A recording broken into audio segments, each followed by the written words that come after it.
Here are the new Peugeot 208 and Opel Corsa. Underneath they're one and the same, but in real life, does it make sense to actually choose one or the other?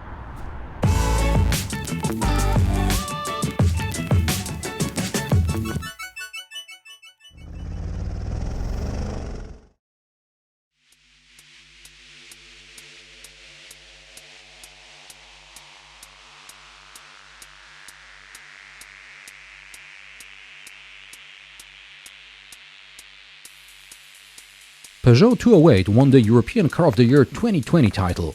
Launched at the 2019 Geneva Motor Show, the second-generation 208 is available with a petrol or a diesel engine, as well as with an electric powertrain.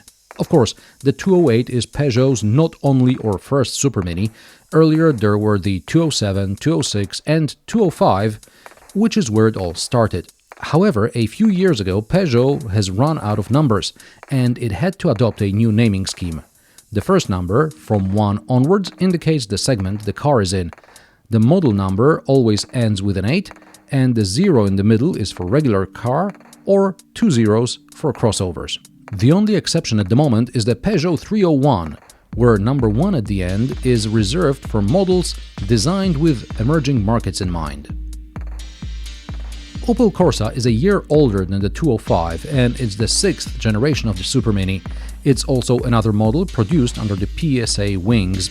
PSA owns Citroen, DS and Peugeot. In 2017, the French car giant acquired Opel from GM. This has led to creating of Europe's second largest car company after Volkswagen Group. Like the 208, also the Corsa can be ordered with a conventional or an electric powertrain. Usually I'm skeptical about too many similar cars coming out of one group. The PSA already has to clearly separate Peugeot and Citroen, and also DS. On the other hand, since Volkswagen Group manages to sell Volkswagen, Seat and Skoda, why shouldn't the PSA cope with Opel?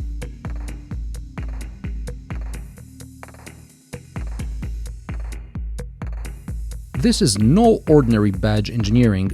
If I didn't know underneath the Corsa is the same as the 208, it would take me a while to realize it. The Corsa is half a centimeter longer than the 208 and it comes at 406 centimeters. It's mainly due to longer overhangs because the wheelbase is almost identical. The Peugeot's wheelbase is 2 mm longer than the Opel's, it's 254 centimeters. But the Corsa is 2 centimeters wider at 176.5 centimeter and 5 mm higher at 143.5 centimeter. In the front, it is clear the Corsa is much more toned down than the 208. It lacks the eye-catching details like those fang-like day running lights, and the grille is much smaller, although that's just an optical illusion. Running through the center of the Opel's bonnet is a single line, while the Peugeot has a bulging center part, as if there was something in the engine bay bigger than a modest 1.2-liter, but that's for later. Nothing special is happening from the side. The Opel has a more pointy lower corner of the back window and a dark panel extending from the top upper line, which makes it look as if the roof is floating. An interesting feature regarding the lights, the 3 bars and a horizontal line shape visible in the headlights is repeated in the rear lamps. Also, the 208 has a black panel running across the tailgate, joining the tinted tail lamps. In the Corsa, there's not much going on.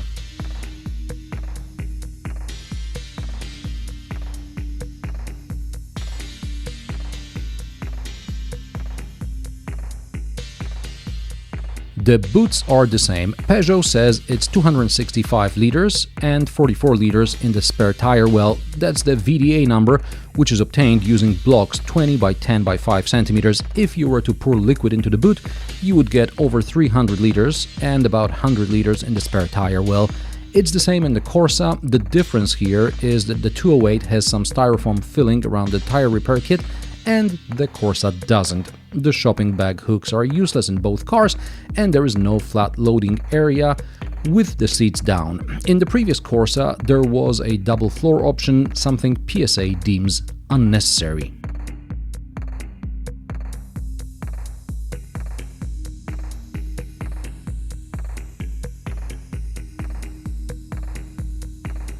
In the back, it's tight in both cars. In the 208 it's also dark because everything is black, including the headliner.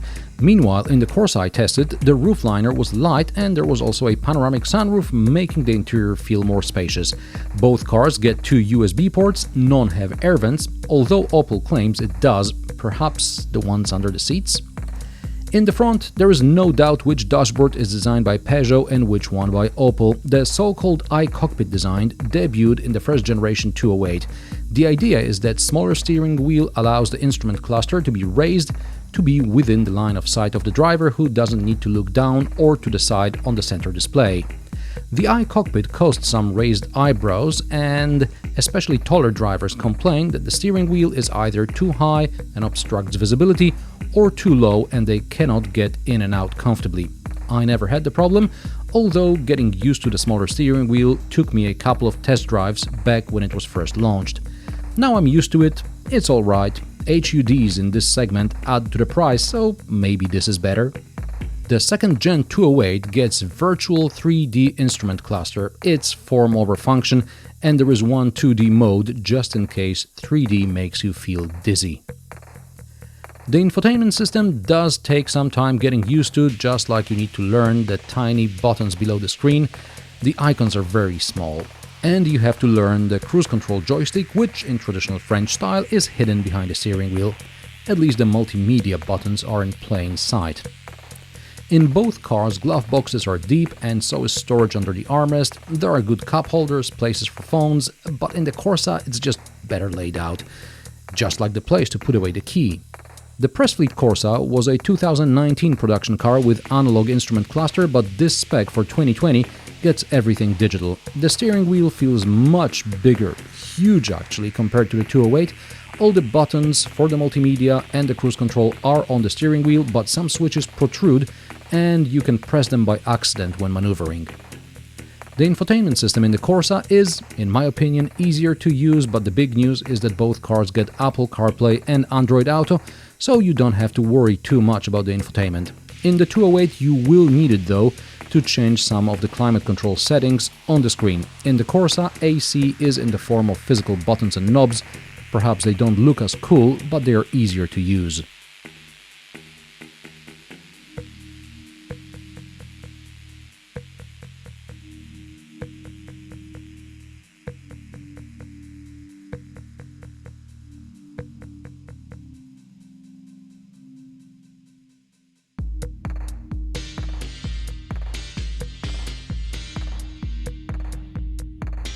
Under the bonnet of this 208 is a 3-cylinder 1.2-liter petrol engine producing 100 horsepower. I have the same engine in the Corsa. A few months earlier I also tested the more powerful 130 horsepower 208, and I don't think paying $3,000 for 30 more horsepower is worth it. However, it is worth to pay $1,500 for the automatic. The test Corsa has an automatic gearbox and it works great. According to manufacturer data, Peugeot 208 with this engine should use about 5.5 liters per 100 kilometers in combined cycle. I'm getting more than 6. The Eco Nanny is very aggressive and tells me to drive in very high gear at low speed, which causes the engine to feel like it's about to stall. This is why I usually drove one gear lower than the computer suggested. For some reason, the Corsa should use even more fuel, at least on paper, and I was getting more than 7 combined. In this case, it's up to the computer to select the right gear. I can switch the car to Sport or Eco mode. In Eco mode, the Corsa just doesn't go at all. It's good for standing in traffic or driving at a constant speed, but when you need to be on top of your game in dynamic city traffic, Eco mode is a no-no. I like the go-kart feeling of the small steering wheel in Peugeot cars. However, the 208 seems to be set up more for comfort than the Corsa. The rear twist beam suspension twists a bit too much in the Peugeot. I also got the car on terrible winter tires of some PSA internal brand, and on a chilly, damp morning in a few corners, there was code brown alert. I don't expect a normal city car to be particularly sporty, but I wouldn't mind if the 208 was more predictable. Like the Corsa, for example, which out of the two cars is the more engaging car to drive. Perhaps not as comfortable, but at least I know what to expect in the corners. So the cars really differ in terms of dynamics. Where they don't differ, however, is in the sphere of visibility, or rather lack thereof. And the backup camera, which stitches the image into fake 360 view, with visibility this bad, there should be cameras all around.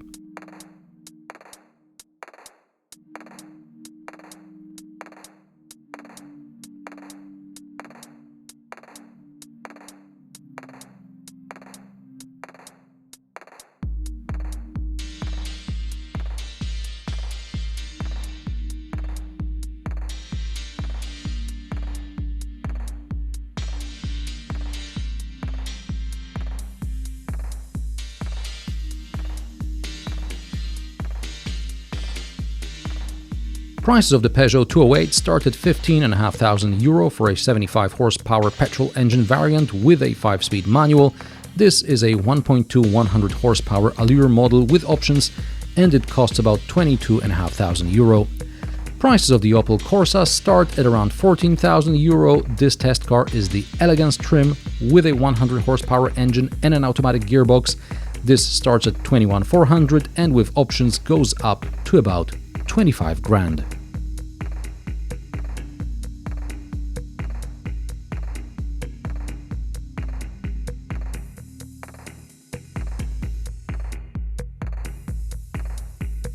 If it were up to me, I'd have a combination of the 208 and the Corsa, possibly with something from the C3 as well. I'd like a car with interesting design in and out, but also intuitive to use. And since we can't improve visibility because the pillars need to be thick for safety, perhaps at least there could be a better all-round view camera. So, which one would you choose? The Peugeot 208 or the Opel Corsa? Let me know in the comment section below.